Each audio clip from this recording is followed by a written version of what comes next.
Interviews with business owners and veteran executives who share their wisdom and expertise to help you de-stress, free up time, and make more money. Profits of IT.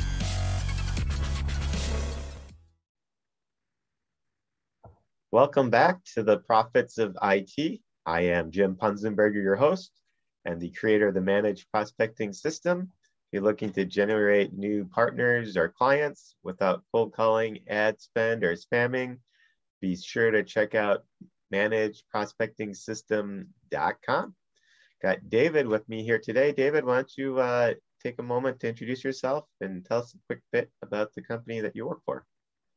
You bet. Yep. So David Stanley, I am vice president and handle a lot of the business development at Constellation Research, and started the company back in 2010 with Ray Wong, who is a well-known figure in the technology analyst space, and been doing it now for 11 years. Prior to that, Ray and I started up, along with Charlene Lee and Jeremiah Aoyang, we started up Altimeter Group. So again, an analyst firm. And when Ray and I left to start up Constellation, we thought it was an opportunity to use research as the foundation to everything that we do. Otherwise, you're a consulting firm. And nothing wrong with being a consulting firm unless you call yourself an analyst. So the research is foundational to what we do. We really focus on emerging trends and disruptive trends, and our coverage is specifically focused on the impact on business and how business drives technology. When you think of companies like Gartner and Forrester, it's more about technology validation, and that's useful. But our differentiator is that we're looking about how business drives the technology decisions. Cool. So what's something interesting about yourself outside of work? So I think my journey is pretty interesting. I started off as an 18-year-old private in the Army, and I was primarily focused on my primary mission of specialty, which was aviation. I worked on the fire control systems for the Cobra helicopter and then the Apache helicopter when we phased out the Cobra. And from my time when I left the Army, I started working for this company called Mitsui Advanced Media. And if you can reflect back to 1997, when CDRs or CD-ROM recordables came out, we were the only game in town. If your disc was gold, we made it. And I was the plant process engineer. I talked my way into the job and BS'd my way into the job by upselling my skill set because I knew that I'm a quick study. And it was a large panel of Japanese employers that did the interview. And if I didn't know the answer, I started talking really quick. And it was highly effective because they were an installation team from Japan, and English was their second language. So that's how I got myself into modern technology. So you basically BS'd your way into modern technology.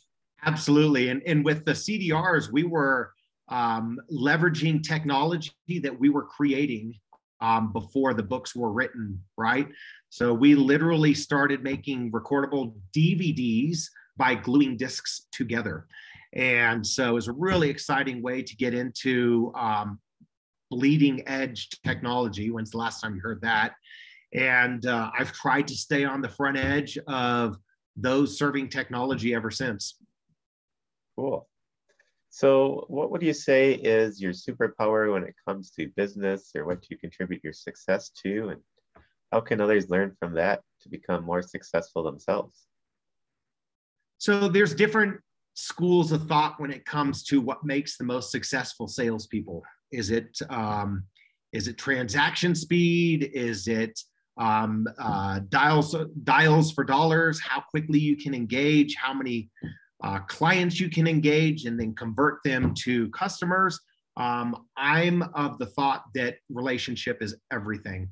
And so if I think about what my superpower is, I think I'm a good read of people. And what I mean by that is an empathetic approach to people's interests. And I don't want to say I abuse that knowledge, but I leverage that knowledge to understand what people's interests are and what their priorities are, and I adjust myself and the way I engage with them to hopefully be most receptive. Got it. So if I want to develop this as a skill, do you have any, or get better at it, do you have any tips on how one can improve? Absolutely. Set down the devices and engage with people face to face.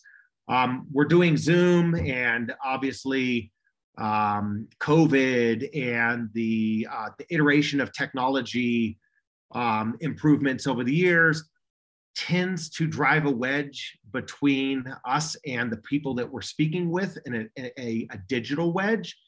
And I think it's super important to hone your skills for engagement and work on those social skills.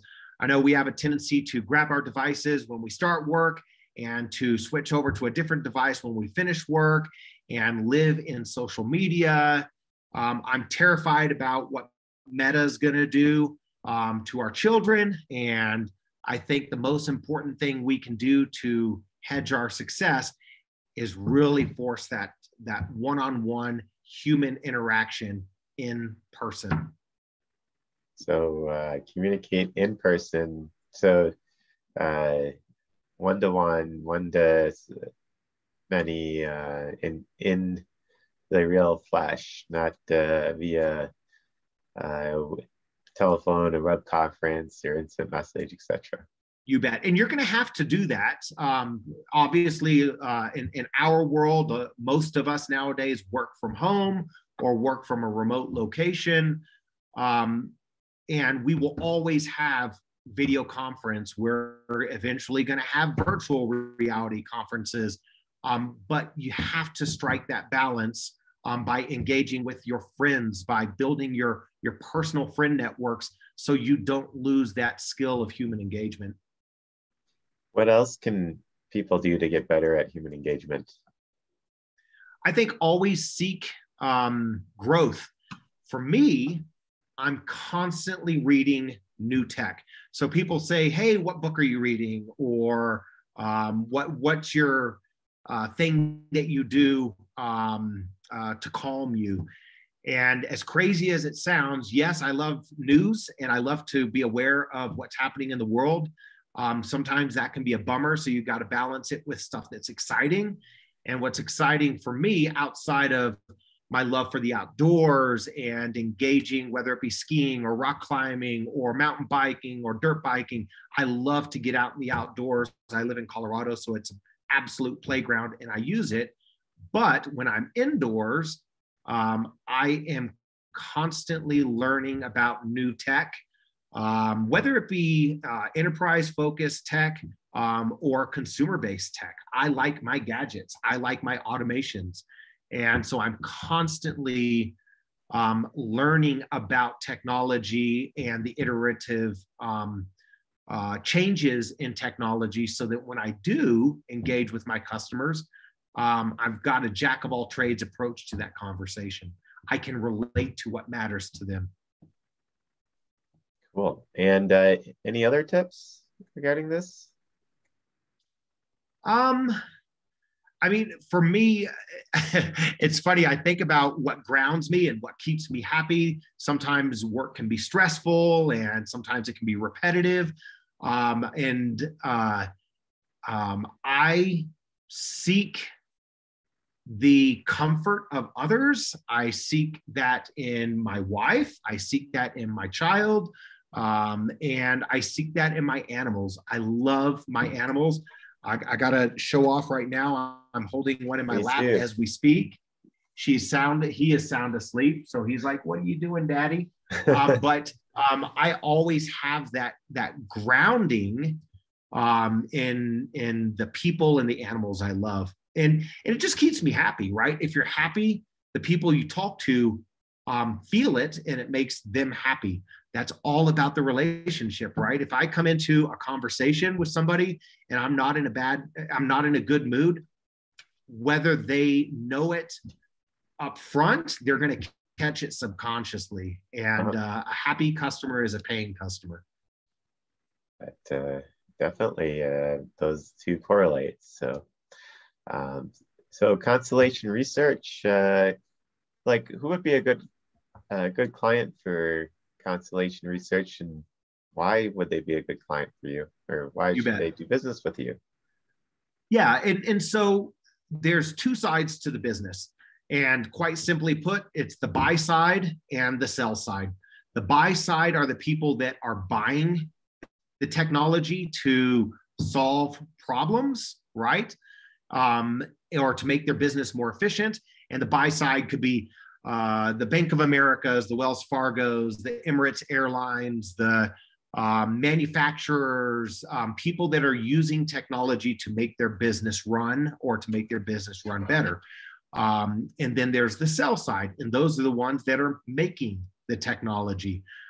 That's the IBMs, the Microsofts, the SAPs, the Infors, the UKGs, the people that are delivering technology to the buy side. Constellation Research, like some of the legacy analyst firms out there, like a Gartner or a Forrester or an IDC, we are selling to both sides.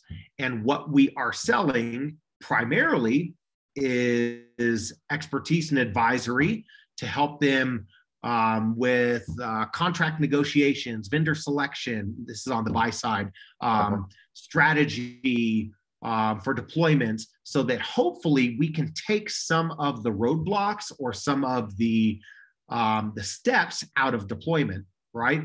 And of course, taking steps out of deployment means saving lots and lots of dollars. On the sell side, we're selling influence primarily, right? So we write independent research. It's not white papers. It's not pay for play. We own the editorial outcomes. We do factual reviews and things of that nature with the vendor, but we own the outcomes, whether that be an offerings overview where we do a deep dive into the services or the software that a company has to offer, how it stacks up against their competitors is done in a market overview. But then, of course, we do case studies. How did SAP make United Airlines deployment of an ERP solution better than the competitor, right? Whatever it might be. And so we can leverage the experience that we have with taking products to market and providing strategy for those go-to-market initiatives with the vendor. And we can offer our experience to take other vendors in a positive direction. And then we take our experience with the buy side in deployment and vendor selection and contract negotiations to help the next customer leverage those lessons learned to do it for cheaper and faster and better. Cool. And if somebody wanted to get a hold of you, what's their best way of getting a hold of you?